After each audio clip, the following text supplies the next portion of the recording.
Fratelli Tutti, the title of Pope Francis' latest encyclical, comes from his namesaint, Francis of Assisi, as did the title of his previous encyclical, Laudato Si. Where the earlier document focused upon our responsibilities for the natural environment, the new one attends to our human ecosystem. Back in May, the Holy Father reflected upon the way the pandemic has united people of different faiths in prayer and penance, quoting St. Francis to the effect that we are Fratelli Tutti, all sisters and brothers, all in this together. Now he explores this theme of friendship and fraternity at length. 43,000 words length, in fact, but in a way that is very accessible. Links to the text and to summaries and reading guides will soon be available on the Archdiocesan website. I commend them to your attention. Globalization has undoubtedly universalized and homogenized culture in many ways. But it has not necessarily increased our sense of being one family. The Holy Father is particularly troubled by the isolationist turn in our culture, the declining sense of common humanity, and the consequent disrespect and division.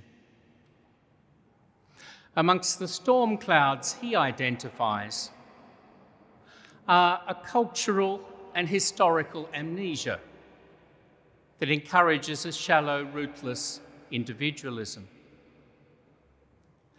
a defensive nationalism reversing previous moves towards greater international integration,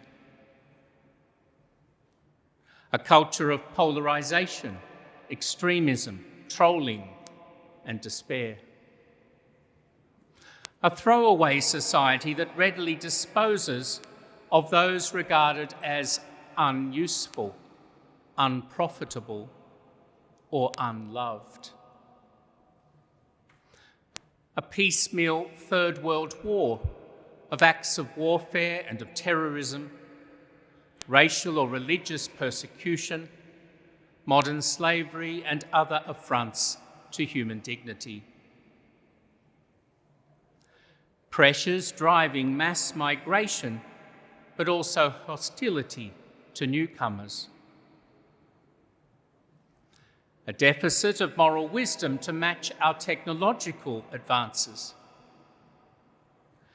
A digital world offering more information than wisdom, where people are often exposed or vilified, and where aggressive ideologies and fanaticism are promoted. And a self-protectiveness and feverish consumerism, all too evident in response to our current pandemic.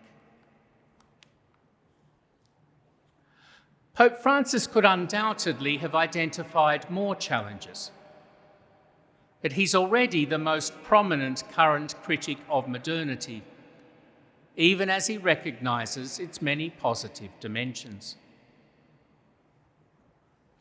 He turns next in his letter to Holy Scripture, especially the parable of the Good Samaritan, for some wisdom about how to grow or recover human solidarity.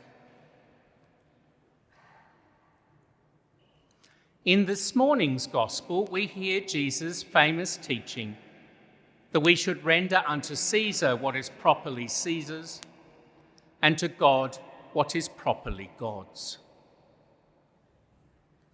This is the origin of the separation of church and state, each with its own particular goals, methods, authorities, and demands upon our minds and hearts. Sometimes the two overlap, and there are occasions both for rivalry and for collaboration. But one simple reading of this doctrine has been that while externally we must observe the laws of the land, of Caesar, internally we subject ourselves to the laws of God. It's no business of the state on this view to tell us what to believe, and no business of the church to dictate to law and politics. But of course, that's too simple. We all know that our conscience, values and beliefs are shaped both by our culture and our faith. Our actions express our personal beliefs and morals as much as any current social consensus. Next Sunday, we will read from later in the same conversation Jesus had with the Pharisees and Sadducees in this morning's Gospel, where he teaches that love is the greatest commandment and that love of God and love of neighbour are two sides of the same coin. Divine love or charity, Pope Francis points out in the new encyclical, shapes our character, increases appreciation of others, draws people out of themselves, and creates new bonds and horizons. Such love transcends barriers and proposes a new imperative that extends us beyond our own family or tribe. Indeed, makes others Fratelli Tutti, all members of our family and tribe. This, he proposes, is how a healthy human ecology works. Regarding others as our sisters and brothers is not just a creedal commitment or a feeling. The Pope explores the many practical ways it plays out. For example, in approaches to national borders, civic life, Indigenous rights, modern slavery, warfare, executions, ecology, consumerism, and more. Some of these teachings are clear conclusions of Catholic social doctrine. Others, prudential applications occasioning further reflection and discussion. Indeed, the Pope suggests that what the world needs now is love. Political love, social love, economic love. Leaving aside recent controversies, the Pope would say our political leaders should be great lovers. Lovers of their own citizens and of all humanity, who express that friendship with the flowers of law and the chocolates of public policy. Christian faith should inspire such loving in our leaders, in our politics, as elsewhere in our community. Rendering love to God will enable and promote rendering love to all. As Paul says today, the good news must be more than mere words for us. It must be what empowers and inspires a life of love. Rendering to God what is God's is not merely some sort of internal, intellectual or spiritual act,